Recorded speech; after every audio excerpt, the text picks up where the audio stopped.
We felt like we've tried everything that we could. Yeah. Then that's when we pretty much say we're just beating the dead horse. Meet Vicky and Josh, two YouTube creators who quit their dying channel and completely started over with the exact same video format. They went from barely reaching 800 views on their old channel to blowing up on the new channel. Like our first video is now pushing 170,000. And they did it all without promoting the new channel to their former fans. The first 5 days, it was off. They were monetized in 10 days, and within 6 weeks, they had more subscribers than their old channel. What's their advice for you if you're in a similar situation with a declining channel? In this video, you're gonna hear thoughts on when to start over on YouTube. What are the pros and cons of starting fresh? How to start a new channel? And what the experience is like. Let's meet Vicky and Josh and talk about this aspect of creator dynamics.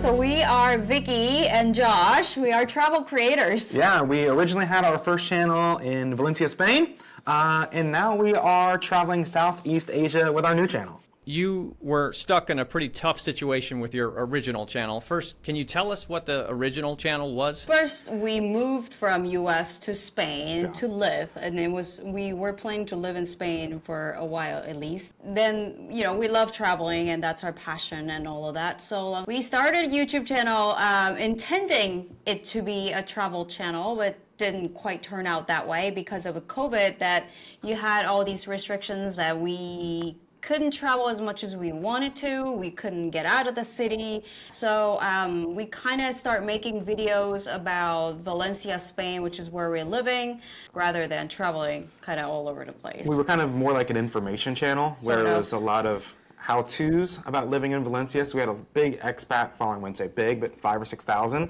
From the viewer perspective, what was the value of your original channel, would you say? I think a lot of people watched us because they wanted to see our lifestyle in Valencia, and they could potentially retire in Valencia, and the things that they could do while they're living in Spain, like us.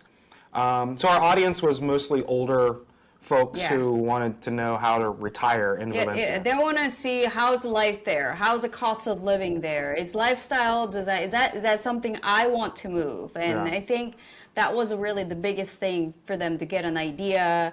We would get requests when they come out in Spain for vacation before they move, and they would request to see if we can meet them, all that kind of thing. Yeah, so, we would get meeting requests. I mean, every week. It seemed like people just wanted to meet us when they traveled. Hey, there. do you guys want to meet up for a drink or dinner or lunch or all that? Thing. Interesting. Yeah. Okay. So, what percentage of your channel do you think was them following you as personalities and because they liked who you are, versus information about living in Valencia? That's tough. You're the numbers guy, Matt. We're not really good with the numbers, but I would probably say it was a majority of people who were more keen on the information. Not that they didn't like us.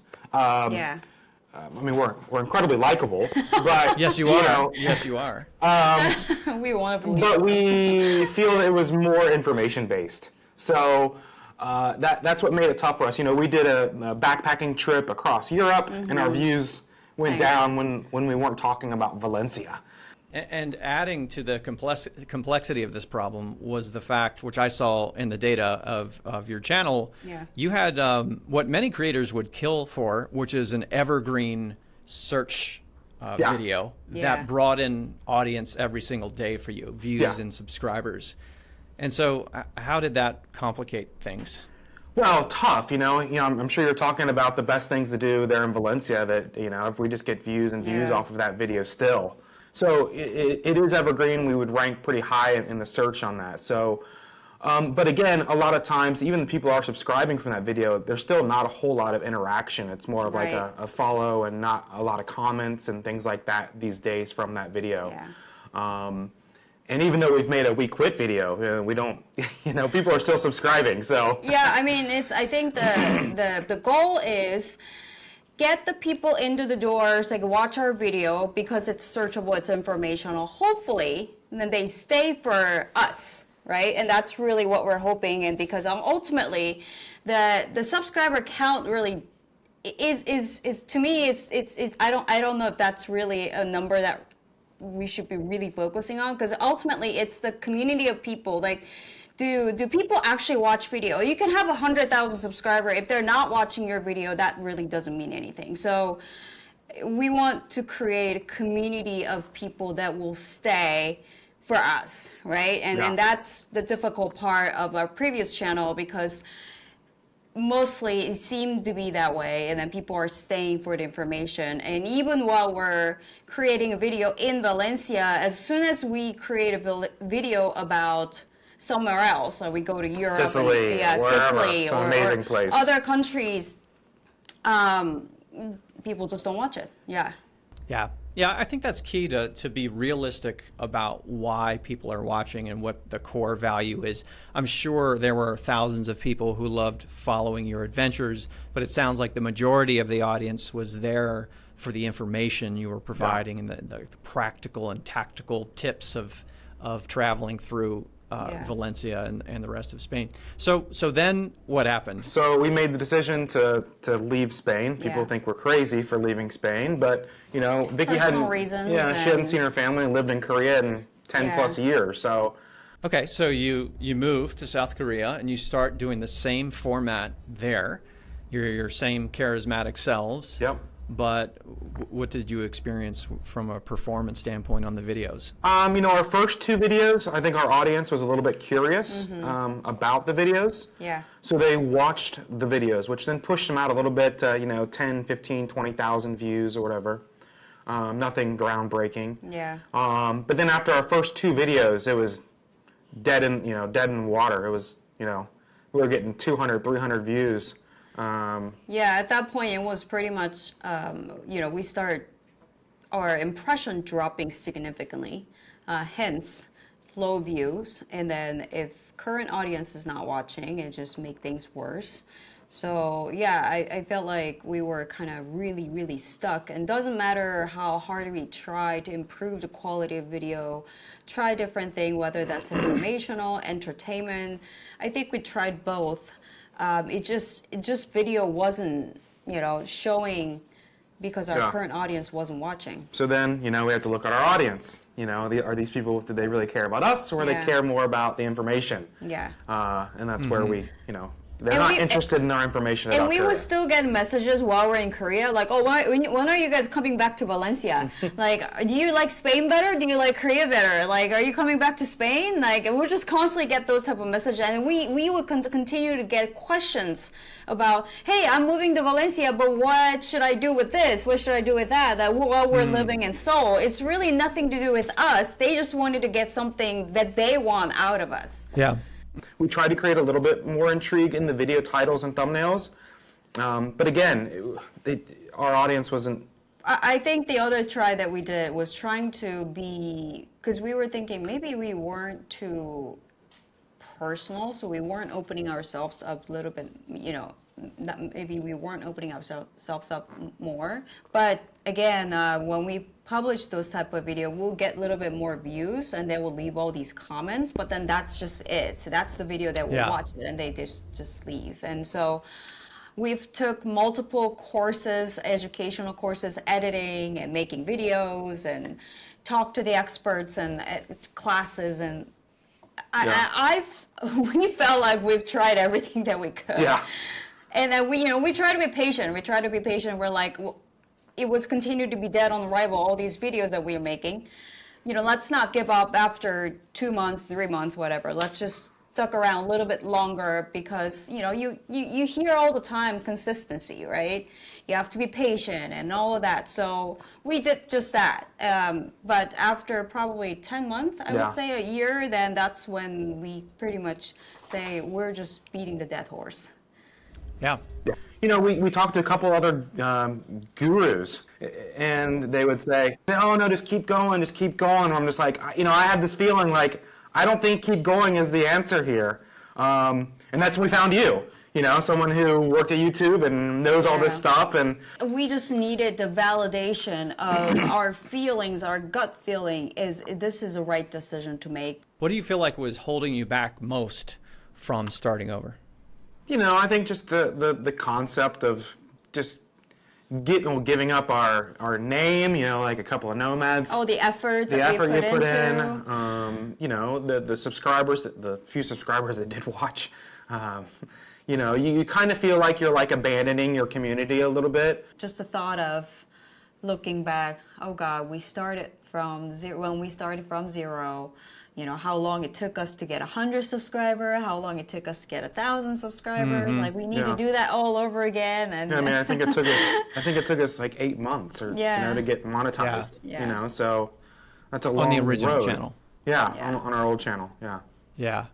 And for those watching, I don't give this advice often to start over, but your case was very clear to me that your viewers were, most of your viewers were interested in Spain and those informational tips and guides and things like that. So, and on top of that, there was the issue of this evergreen video that was bringing in Spain-centric audience every single day. Yeah. And so as you launched videos about South Korea, every single one was weighted down by these viewers who were not interested, and they were skipping the content. So they were skipping every time that video showed up, South Korea showed up in their feed. And so before anybody watching races off and you know, quits their channel to start over, there's a lot involved, and it is a big decision. You were the rare case where it was very clear to me what was going on. So if you would, tell us about how the launch went of the new channel. Hey, jumping in real quick, if you're a creator who's struggling with this decision of trying to rejuvenate your older YouTube channel or start over completely, it's a topic that I've decided to really focus a lot of my time and energy on, because I see it as the big elephant in the room that nobody likes to talk about when it comes to longevity on YouTube. I want to invite you to sign up with your email at the link below for more on this topic with case studies and strategies and resources from me. Definitely keep watching this video because I think you're going to learn a lot. But at some point, drop your email and let's work through this together. All right, now back to the video. If you would, tell us about how the launch went of the new channel. I think our first video is now pushing like, it was 165,000. And we now have 3 videos that have hit over 100,000 out of our 9 videos. Yeah. And how many subscribers do you have? Just shy of 9,000. We wanted to make sure we planned this right and get the channel identity correctly from the first place, because like I mentioned earlier that we were kind of, I think that part of the problem was that, are we informational channel? Are we entertainment channel? Are we travel channel? What exactly are we? So I think setting that was very important to us. I'm not trying to be a travel guide to you, more of I want to be an entertainer.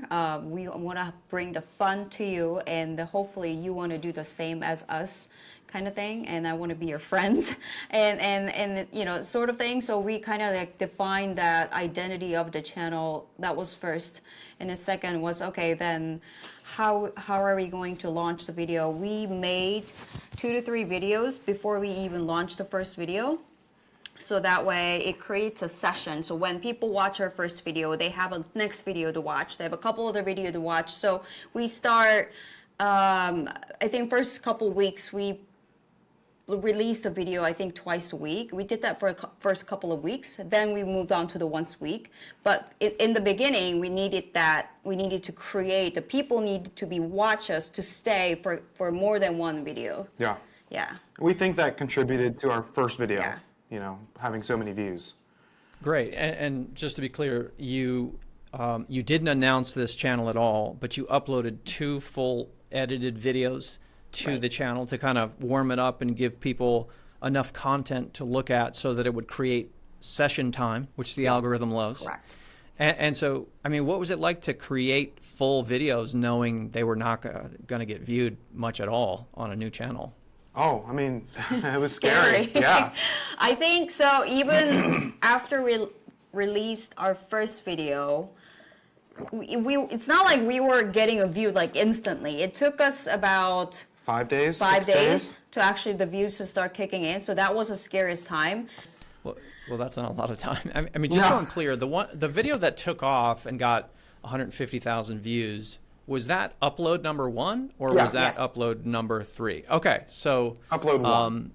It's not like that was a waste of time because it actually did started taking off. Yeah. And it only took 5 days? Yeah, I mean, in the first 5 days, we had pretty much no views. So we second-guessed ourselves the entire time. Like, oh, God, did we make a huge mistake? I couldn't sleep at night. I couldn't sleep at night thinking that, oh, my God, it's like, did we really make the wrong decision or did we make the right decision? That's really the period of time. I know it doesn't sound very long, but when you have that bit of a experience of, sort of failing, I guess, of previous channel, it was really, really scary time that just, what if this turned out to be the same as previous? Yeah. But then after, the first 5 days, it was off. What is your top geography? It's Thailand. Right the second we have Thailand, we have American, like I think US is next. Yeah, I think it's like probably 85% Thai, and then as of now, maybe 6 or 7% American. And our next strategy that we're making is how to, diversify our audience more, not concentrated in one country. Yeah, I almost wonder if you need to train the audience basically to see you in different places. Yeah. And so you build that on, because certainly you don't want to be in this situation every 2 years. Right. Exactly. Like, oh, we got to start again. Yeah. Yeah. So that's always scary. Now we're in Vietnam. We have our first Vietnam video coming out this Saturday, and we're like, oh, here we go again. Hopefully the audience will watch. I think that also the difference of the comments that we're getting compared to our previous channel was, before it was mostly they were asking us questions about, hey, I'm trying to do this, how can I do this, the type of informational questions. And now we're getting a lot of comments. They said, oh, they like our style of the videos, they like us. Oh, we love you guys from Thailand. We love watching you guys. Are so fun to watch. It's a lot of fun. I had so much fun watching your videos and those type of things. So hopefully, so here's my analogy. In Spain, you were tour guides. Yeah. Yeah. In Southeast Asia, hopefully you are friends of people watching. Yeah. In a way. Yeah. They want to follow you on your adventures. Fingers crossed. That's how it goes, and they're going to follow you wherever you go. That's the goal. Yes. One of the things I found super interesting was that you resisted the temptation to promote the new channel to your old audience. Why is that?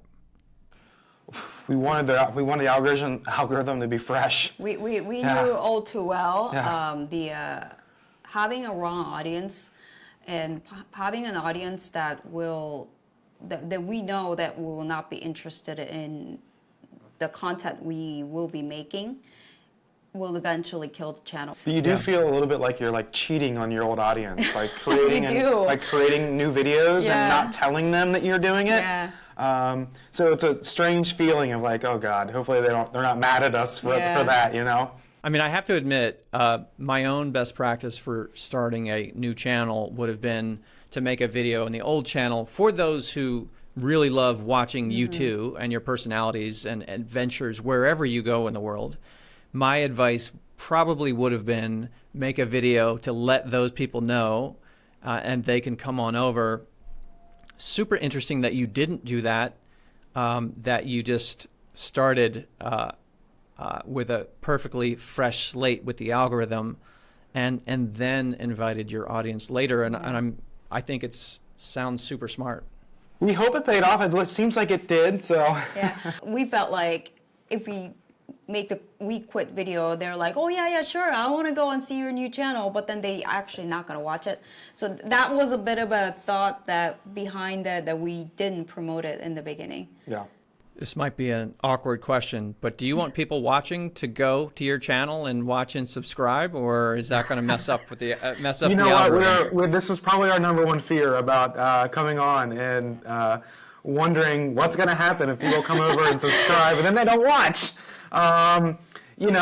We would love to have you on the channel if you want to watch us, sure, absolutely. We'd love to have you subscribe. There you go. Yeah. So for you watching, do not go look at their channel and subscribe unless you love these two and, and can promise you are going to watch. Okay. So as far as advice for other creators who are considering trying to rejuvenate their current channel or start over, what should be the key decision maker? Well, first, you know, have a little bit of a gut feeling. I think, you know, you probably know, at least somewhere down in your soul, you know, man, something's not right. And seek out professionals like yourself. I mean, you know, we're not good at the numbers. We're entertainers. We like to have fun. We have busy schedules of trying to plan travel and this and that. It's funny you call me a numbers person because I was terrible at math growing up. And I actually somewhat disagree. It's less about the numbers and more about a fresh perspective on your channel. And then, of course, we look through many reports and YouTube analytics to see if the numbers can back it up. But it's so difficult as creators to see the forest through the trees sometimes because you're just so deep in it and you're so emotional about your content and proud of it and proud of all those subscribers. It's a tough thing. So we'll let you know if we need another consultation. We'll see how our new videos go on our uploads. Happy to, although as I tell every creator, fluctuation is the experience. It's the name of the game. You know, it's just ups and downs. And, you know, I think just about every creator watching is going to be envious of the fact that you're getting views on your videos that are like 10 and 20 times the number of subscribers you have, because it's usually the opposite. It's usually like we can only get about 10% of the number of subscribers we have. And frankly, you all may get there one day, but embrace this momentum you have and ride this wave as long as you can. Cool. Will do. Yeah.